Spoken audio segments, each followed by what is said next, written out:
Hello বন্ধুরা, আপনারা সব কেমন আছেন? আশা করছি ভালো আছেন। আমিও ভালো আছি।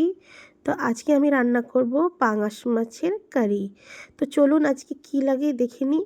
পাঙাশ মাছের জন্য পেঁয়াজ কুচি, আদা রসুন বাটা, টমেটো কুচি, ধনের পাতা কুচি, আপনার লাগছে ওখানে ফোড়নের জন্য শুকনো লঙ্কা, তেজপাতা, কাঁচা জিরার ফোড়ন, আর লাগছে পেঁয়াজ বাটা, আর ওখানে লবণ আছে, আর বাকি মশলাগুলো আছে। তো চলুন মাছটাকে মেখে নিই আমরা। তো মাছটা মাখার জন্যে আমরা নিব লবণ, হলুদ আর লঙ্কার গুঁড়ো। লঙ্কার গুঁড়ো আপনারা দিলে দিতে পারেন, না দিলে না দিবেন। আমার মাকে আমি দিতে দেখেছি এতদিন ধরে, তো আমিও দিই। তো হালকা দিলে ভালো লাগে, ইচ্ছা হলে দিবেন, না ইচ্ছা হলে না দিবেন, অসুবিধা নেই। এখানে আমাদের মাছ আছে 6 পিস। তা আপনারা যেরকম রান্না করবেন সেই অনুযায়ী ততটা পিস নেবেন। আর একটু তেল দিলে ভালো হয়, ম্যাগনেট করতে ভালো হয়। তো আপনারা তেল দিলে দিতে পারেন, না দিলে না দিবেন, অসুবিধা নেই। তো মাছটাকে এইভাবে মেখে নিয়ে রেখে দিতে হবে 2-1 মিনিটের জন্যে, যেন লবণগুলো একটু ভিতরে ঢুকে, লবণ হলুদ লঙ্কাগুলো ভিতরে ঢুকে। এইভাবে আপনারা মাছগুলোকে মেখে রেখে দিবেন। তারপরে একটা ফ্রাই প্যানে তেল দিবেন। আপনারা চাইলে সাদা তেলে করতে পারেন, না চাইলে সরষের তেলে করতে পারেন। আমি কিন্তু এখানে সরিষার তেল দিয়েছি, আর সাদা তেলে কিন্তু রান্নাটা করব। তো তেলটা গরম হলে আপনারা মাছগুলোকে এক এক করে সব পিসগুলোকে দিয়ে দিবেন ভাজার জন্যে। মাছগুলো সব দেওয়া হয়ে গেলে আমি কিন্তু না বেশি কড়া ভাজবো, না আপনার বেশি কাঁচা থাকবে। বেশি কড়া হলে আবার লবণ ঢুকবে না, মানে ঝোলটা ঢুকবে না আর কি। তো আর এই মাছটা না প্রচুর নরম। তো একটা বাটিতে আমরা হলুদ গুঁড়ো, কাশ্মীরি লঙ্কার গুঁড়ো, আপনার ঝাল লঙ্কার গুঁড়ো, আর ধনিয়ার গুঁড়ো, জিরা গুঁড়ো, আর লাগবে আপনার গরম মশলা। গরম মশলাটা আপনারা পরে দিলে দিতে পারেন, কিন্তু আমি এটা যখন পানি দিয়ে মেখে নিই কিনা তখন আমি গরম মশলাটা দিয়ে দিই, ফ্লেভারটা খুব সুন্দর আসে।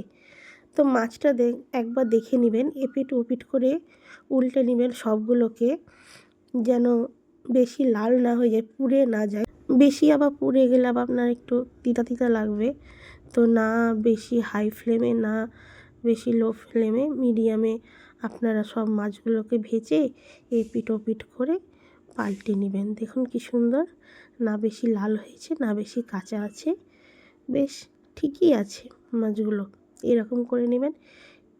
এবার যে মশলাগুলো বাটিতে রেখেছিলাম সেগুলোতে হালকা পানি দিবেন। হালকা পানি দেওয়ার পরে একটা চামচে ওটাকে গুলিয়ে নেবেন। ওটার ফ্লেভারটা কিন্তু খুব সুন্দর আসে। শুকনো মশলাগুলো দিলেও হয়, কিন্তু ওই ফ্লেভারটা বেশি ভালো লাগে আর কি। তো মাছগুলো ভাজা হয়ে গেছে, আমি এক এক করে তুলে নিচ্ছি। তারপরে আপনার গ্রেভির জন্যে রেডি হব। মাছগুলো সব তোলা হয়ে গেল, দেখুন তো না কত সুন্দর লাগছে দেখতে। এবার একটা কড়াই, যেটা তেল বেঁচেছিল আপনার মাছ ভাজার, ওইটাকে দিয়ে দিলাম, আর আমি সাদা তেলও দিলাম। তেলটা একটু বেশি দিবেন, আর দেখতে ভালো লাগে, তেলটা একটু দিলে ভালো লাগে দেখতে, আর কিছু না। এমনিতে অতিরিক্ত তেল খাওয়া ক্ষতি। তো তেলে আমি দিয়ে দিলাম ফোড়নগুলো, যা ফোড়ন ছিল সেগুলো দিয়ে দিলাম, হালকা নাড়াচাড়া করলাম। তারপরে আস্তে আস্তে পেঁয়াজ কুচিটা সামান্য হালকা ব্রাউন হলে তারপরে আপনি বাকি জিনিসগুলো দিবেন। দেখেন পেঁয়াজটা হালকা করে ভাজছি, ভাজার পর আস্তে আস্তে সব জিনিসগুলো দিয়ে দিব। দেখেন ব্রাউনের মতন হচ্ছে আস্তে আস্তে। এবার আমি দিব পেঁয়াজ বাটাটা দেওয়ার পর একটু আস্তে আস্তে নাড়াচাড়া করবেন। মানে পেঁয়াজ বাটাটা যতক্ষণ না একটু পেঁয়াজের গন্ধটা যায় আর কি, একটা পেঁয়াজের কাঁচা কাঁচা গন্ধ ভাব থাকে না, তার জন্য একটু কষে নেবেন। কষা হয়ে গেল, আস্তে আস্তে হালকা আছে কষে নেবেন। কষার পর এবার দিব আমি আদা রসুনের পেস্টটা। আপনারা আন্দাজে দিবেন, আপনার মাছ অনুযায়ী আপনি যতটুকু গ্রেভি করবেন সেই অনুযায়ী আদা রসুনের পেস্টটা দিবেন। আমার 6টা মাছ অনুযায়ী আমি দিয়েছি, না খুব বেশি না খুব কম, সামান্য 2 চামচ দিয়েছি।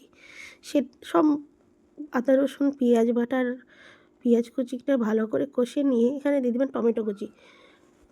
আমি টমেটো দুটো নিয়েছি, না বড় না ছোট, আর একদম কুচি কুচি করে কেটে নিয়েছি। যত ভালো পাতলাভাবে কাটতে পারবেন টমেটোটা তত সুন্দর গলবে। তাতে এবার আপনার লবণ দিয়ে দিবেন। লবণটা দিলে কি সিদ্ধটা হতে সুবিধা হবে। লবণ দেওয়ার পর হালকা নেড়ে যে মশলাটা আমি গুলে রেখেছিলাম সেই মশলাগুলো দিয়ে দিলাম। এবার কষবো, সব মশলাগুলো দেওয়ার পর কষবো।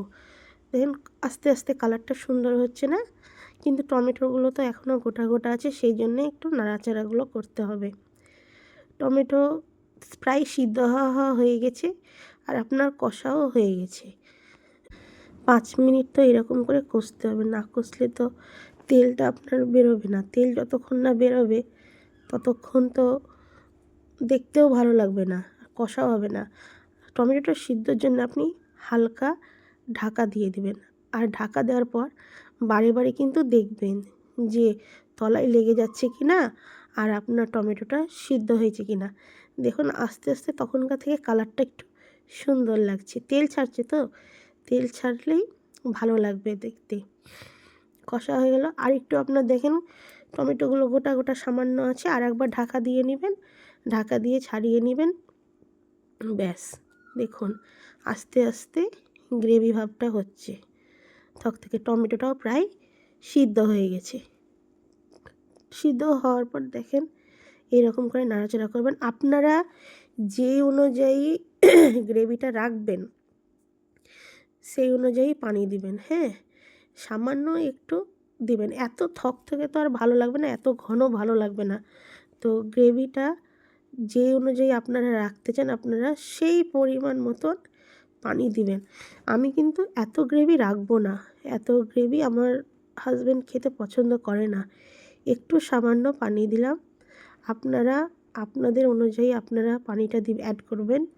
আমি এতটুকুই ঝোল রাখবো, আর একটু সামান্য দিব কারণ অনেক গাঢ় হয়ে গেছে তার জন্য। তো দেখেন আমি একটু বেশিই দিয়েছি। তারপরে পানিটা ফুটতে লাগলে আস্তে আস্তে মাছগুলো দিয়ে দিবেন। সব মাছগুলো দেওয়া হয়ে গেলে তার উপরে এবার আপনি ধনের পাতা দিয়ে দিবেন।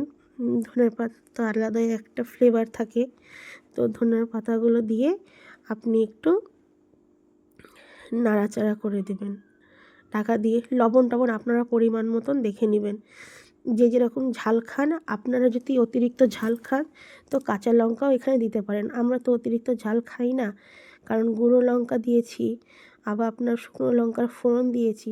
তারপরেও যদি কাঁচা লঙ্কাটা দিই তো ঝাল বেরিয়ে যাবে, তখন কিন্তু আর আমরা খেতে পারি না অতটা ঝাল।